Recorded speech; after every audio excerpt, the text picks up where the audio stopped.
Welcome back to this edition of Brewmaster Theater. No, I'm your host, Alistair Crocked. Alistair Ripped. I'm Brian Murray of revolutionofbeer.com. And this is W.C. Turk. Howdy. And he has many plugs to give. I do. He'll space them out throughout the show, but you can find him on 900pound WordPress.900poundgorilla.com. Is that right, or is it the other way around? 900pound gorilla at WordPress.com. And you'll also be able to catch my musings on permaculture.tv. Yeah. So we are cheers, drinking, buddy. we're drinking quite an amazing amber here. We're drinking a couple different kinds from a little place. I just got back up in the UP, so folks will see some stuff on our Facebook at Revolution and Beer on Facebook. You'll also catch they'll catch some stuff on YouTube, and then they'll catch some stuff on the podcast, because we've got a lot of material that we put up at revolutionofbeer.com. Definitely. There's going to be, you went on this trip, and we've got a lot of different spots that you did. Yeah. You're going to get into that. And I got into the local beer. Yeah, of course. Well, so we're doing seek and destroy. We're all militant today. Exactly. So we're going to have, on today's show, we're going to have a lot of different clips of that interspersed, along with some footage of the International March Against Monsanto, and we'll give you a little bit of a background story on that. We'll also get into some testimony from a local, very committed activist by the name of Mike Derschmand, and we got all sorts of fun stuff. We do. So let's see here. I want to hear more about your trip. Yeah, just very quickly. I just want to say, cheers, mate. Good to be back. This is from Keweena Brewing Company up in, if folks who aren't familiar with, necessarily familiar with the UP, but you're a little bit familiar kind of with the map on the Lake Superior shore, or you just look at a map, you'll see this little peninsula that runs out into the center of Lake Superior in the UP, Michigan. And that's the Keweena Peninsula. It's a pretty rough and tumble area. There's some beautiful little towns. This particular brewery comes from this little town, comes out of nowhere, and then you sort of plunge down this hill into the town itself. The town it's very picturesque, very rustic, with these old ore docks, and it's they like their beer up there. Yeah. So I've tried a couple of them. There was a Widowmaker's Black Ale that I liked. That was good, real accessible. We're doing. I think you're doing the Red Jacket Amber Ale. Yep, that's the one I'm doing. Yeah, and I'm doing the Old Ore Docks Scottish Ale. Oh wow. Yeah, and this is creamy and sweet with a nice little hoppy bite at the end. Nothing, it's pretty straightforward. They're pretty straightforward beers. I'm looking forward to getting into this one. Yeah. So there's a little bit of a spill there.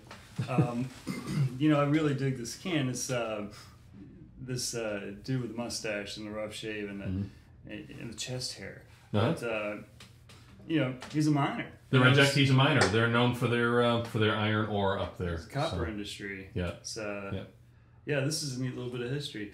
It really is. That's one of the amazing things about these craft beer makers on the local levels that really identify with their area. You really get something unique. Absolutely. When you get into these things, and just the flavors.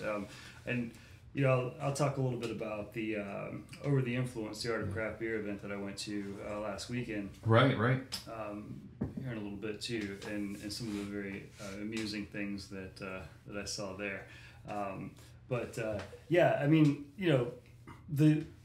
The local brewing situation is really starting to have a very interesting impact, because not only are small businesses starting up, or just the quality. I said the first place to start. What you're seeing now, or the first where to start, but what you're seeing now is these sort of micro economies that are growing, and they're starting to connect. And at this craft beer event that I was at this past weekend at Co-Prosperity Sphere, I ran across, I think, 3 different independent small brewers that were all in Logan Square. Wow. Ale Syndicate's opening up there. Revolution Brewing is there. I mean, right. You know, and this is all. This is very Chicago. I mean, there's so many different gimmicks and everything related to it. Yeah. And a lot of personality, a lot of creativity, and they're starting to make some money, and they're employing people. So, you know, maybe the second oldest profession in the world. And it's quality. You know, there's some quality stuff here. I know, you know, from Wisconsin, the UP. When I was a kid, there were tons and tons of local breweries across Wisconsin, and Michigan. Those all disappeared. They dried up. You know, they were eaten up by, or beaten up or beaten out by Leinenkugel, and which was, I think, ultimately bought up by Miller. Yeah, I guess devoured. Devoured. But you used to have like Schmidt, and there were all, you know, Gerda, and there were Goebbels, I think was one of them. All these different brands that had some really interesting beers, and people who are really into beer cans and beer collecting might remember the Schmidt beers that had all of the animals and winter scenes and sports scenes from Wisconsin that were collected. I think there were like 25 different collectibles. And when I was a kid, and we were collecting beer cans. That was the if you got all 25 of them, that was like the Shangri-La. You were the hot S on the block. Hey, maybe if we're lucky, the craft beer renaissance will also bring back the can recycling renaissance. Maybe we'll actually get some sort of, you know, state by state. I do have to say this. These cans are pretty thin. We made a fire, and one of I did talk about. I built a fire on the beach, and as I built the fire, I was talking about revolution and how you build a revolution, and you know, you need the kindling, you need the spark, but you need to build a proper structure around it in order to maintain it. So I built this fire. You know, I had my trusty flint. You know, did it the right way. No matches, no fuel, just the tinder, and you know, built it the way it was supposed to be built. We threw these cans into the fire. Okay. As it was getting late, as it was getting dark, you know, that old camping thing, you throw a can in the fire, kind of helps the heat. Kind of helps maintain the heat. These cans literally melted away and disappeared. As I was churning up the embers, they were gone. And ultimately, when we dug up the embers, we buried the embers. When we dug them up the next morning, there was nothing left of these cans. Well, yeah. They were gone. So talk about biodegradable, or at least flammable and combustible. I mean, you know, you don't want them off gassing for too long, so I guess that's pretty They bad. weren't. They were just gone. They melted away burned away with the embers, and that was it. So up like rice paper. Yeah, you know, untreated aluminum. I know this because my dad was in the aluminum industry as a union guy for most of his life. Aluminum has a pretty low, you know, melting point. Apparently this did. Apparently we reached it. So you stumbled across a discovery in the low breaking point. I stumbled across one less thing that I had to haul off that beach to the garbage. So you know, this is what vacation's all about, and why I need one so bad. Yep. So I can sit around and come up with great stuff like that, or just burn stuff. Yeah. Well, that's what I do to bridge the time, you know, between vacations. You know, like the years and years. No. I did want to do a quick shout out to our buddy Mike Novak of the Mike Novak Show on WCPT, who I spoke with earlier on his show about the Monsanto March. Mike's probably got one of the best environmental shows, the best environmental show, but probably one of the best shows going on weekends now on WCPT 9 to 11 on Saturdays. Community things related to ordinances and you know, greening your community, or you know, cultivating a community garden, and how to save your Christmas tree and plant it and keep it going through the year so you can bring it back in the next year. It's amazing the amount of information. I've learned an incredible amount. So yeah. Ditch college. Just listen to Mike Novak. So he had a really good show. He's always got a good show on. You know, Rick DeMaio. I listen pretty faithfully to that to get my weather going forward. No, you guys had. We were in the UP. The wife and I were in the UP for about a week. They still are struggling to get buds on plants there. You know, I remember being there earlier, previous seasons, because we go up there quite a lot, and usually the forests were already in bloom, and it still had that winter, that really early spring look to it. How's their fluctuation of temperature been going? A couple things, and I did a podcast on this as well, on the side of a highway, the M28 along the coast road along the Lake Superior shore. There was a period for about 10 miles where I was in and out of these weird temperature swings. I've never experienced this before, and we first noticed it. We were coming back from town in the car, and we literally came around a bend. There was a line of trees that kind of encroached the road a little bit tightly. All of a sudden, the windows fogged up like that. You absolutely couldn't see. I mean, instantly. You gotta roll the windows down when you're smoking, man. Exactly. Road tripping.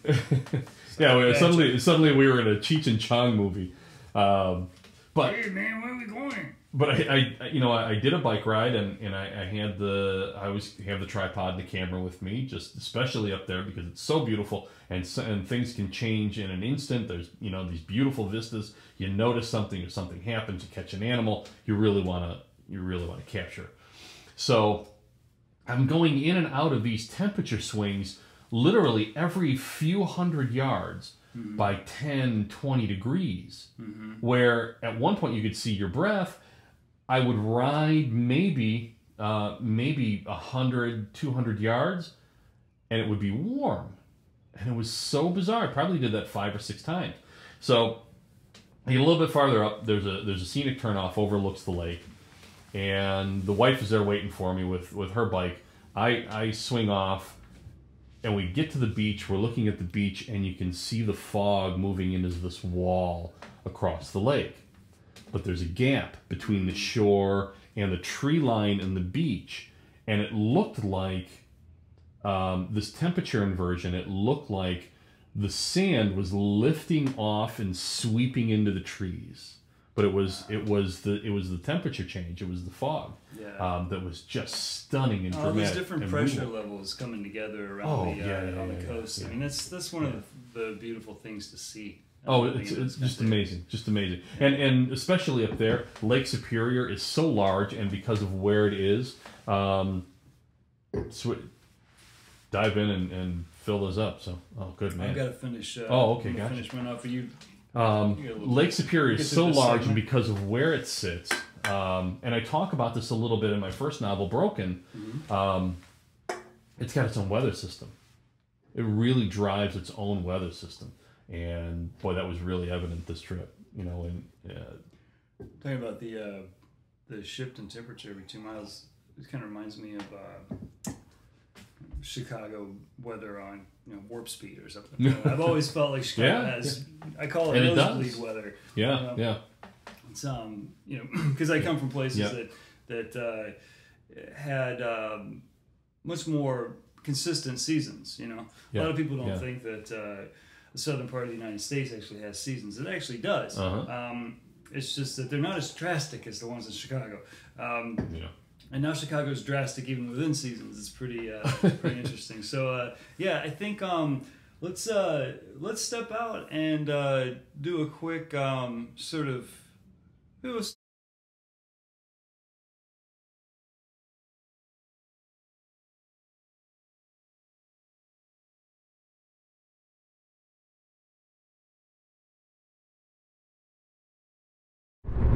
Hi, WC Turk for revolutionandbeer.com. I had to return to the UP, taking care of a couple business things.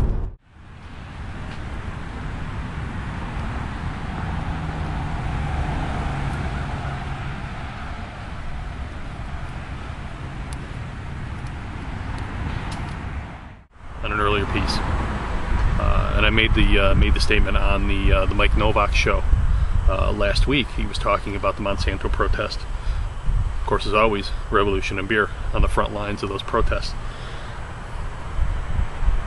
And a shout out to our buddy Mike Derschmand and Nicholas Poku, a couple of the organizers of that event.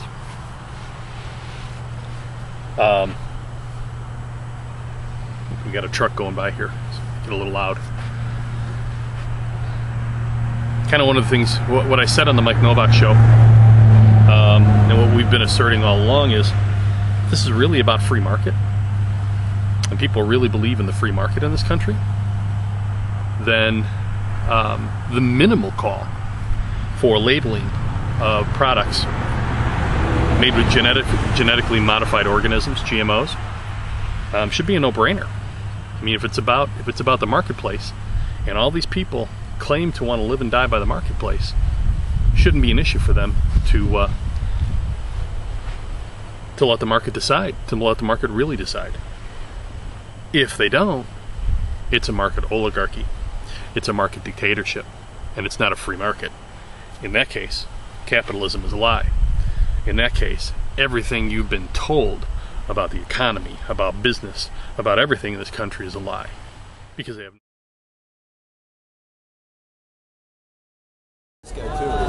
Well, Nicholas. WC Turk here from Revolution and Beer, the Revolution and Beer podcast. Check us out at revolutionandbeer.com. We're here with Mike Derschmand from the Organic Consumer Association. You got that right? And we're here protesting against Monsanto and GMOs. You want to fill in the blanks? Tell us a little about. Excuse me, just got off a bike. A little about the Organic Consumer Association and what this is all about today. Sure. Well, the Organic Consumer Association, we're the largest organic or consumer-based organic consumer advocacy group there is. Yes, sir. And we obviously, one of our big things is we protest Monsanto and educate people about GMOs and how to avoid, and we advocate people to get into public policy and talk about how do we get mandatory labeling so consumers can avoid. It's all about consumer choice. That's what happened in Europe. They have mandatory labeling laws over there. And now consumers are like totally avoiding products that have that label on it. Manufacturers don't want that. They know it's a skull and crossbones on their packaging. In fact, one of Monsanto CEOs actually said that one time. Quoted a lot right now. And manufacturers will go way out of their way to source non-GMO products at that point. If consumers don't want it, that's what we need here. We need mandatory labeling here so we can avoid it. How can people get involved in supporting this effort, supporting you? Well, you go to our website, upper right-hand corner, on our homepage, you can give us your email address, and we will let you know. We have something called the Organic Bites. It's a newsletter, and it comes out every Thursday, roughly or so, and it keeps people current on what's going on in the organic and sustainable world, as well about Monsanto and big industrial agricultural companies, all the nonsense they're up to, and we encourage people to get involved in public policy. If they're looking for the Organic Consumer Association, if they Google Organic Consumer Association, that'll get them to the website? Yes. Or is there a more specific? No, Organic Consumers, it's actually organicconsumers.org is the website. Excellent. But you can just Google Organic Consumer Association. We have lots of Facebook pages. Millions Against Monsanto is one of our projects. Yes. We have a bunch of Facebook pages and a website on that. Like a number of those pages, absolutely. It's one of the best sources to use. There's other ones, but like the Institute for Responsible Technology or Illinois Right to Know, GMO is another one. Google that also. That's one of our organizing tools. Not the OCAs, but an alliance of different groups are organizing here in Illinois. So go to Illinois Right to Know, GMO, or search that and you will find us. Great. And we'll have links to all of those at revolutionbeer.com, also at our Facebook. So if you can't find that, you can find us. You're going to get there. So, Mike, thank you very much. Good luck. I'll be on the march with you. Sure. We'll see you in a bit. Sure. All right. Thanks, buddy. Take care. A little extra? I'm going to put it on. So go for it, please. Feed this in later. Absolutely. I didn't want to break your clothes. No. Right. Go right ahead. I know you can edit it in. All right. So there's also this in 25 to 30 other states across the country. There's introduced legislation for Illinois for mandatory labeling of GMOs, giving consumer the choice. There's a lot of fight going on. Big industrial companies, the agricultural companies, even natural food companies like that are owned by big industrial actors. Right. Using that money to fight us. So what we want people to do is not only boycott what we call the traitor brands, stop using companies or going to companies that are using their money against our interests, okay? Go to the legislators, go to the Illinois policymakers, the Illinois senators, and the Illinois congressmen or House members in your different districts. Contact us. We start helping you organize in your district. We're going to do film showings, talks, and all that stuff in people's different districts. We'll come out and help you out in organizing in your area, or just present, or if you're already organizing, you need to operate this as an alliance of many different kind of people. We certainly have a lot of differences amongst different kind of groups, a lot of confluence of many cool different kind of interests out there. But our commonality is we want mandatory labeling of GMOs. Excellent. Republicans, Democrats, Green Party people, everyone. 90, there's been polls out there showing of everyone who knows what a GMO is, about the foods. Everyone is slightly educated to know, but 90% of them want mandatory labels. Excellent. Mike Derschmand, Organic Consumer Association, thank you again. We'll get it done. And we'll figure that one out too. All right. Talk to you soon.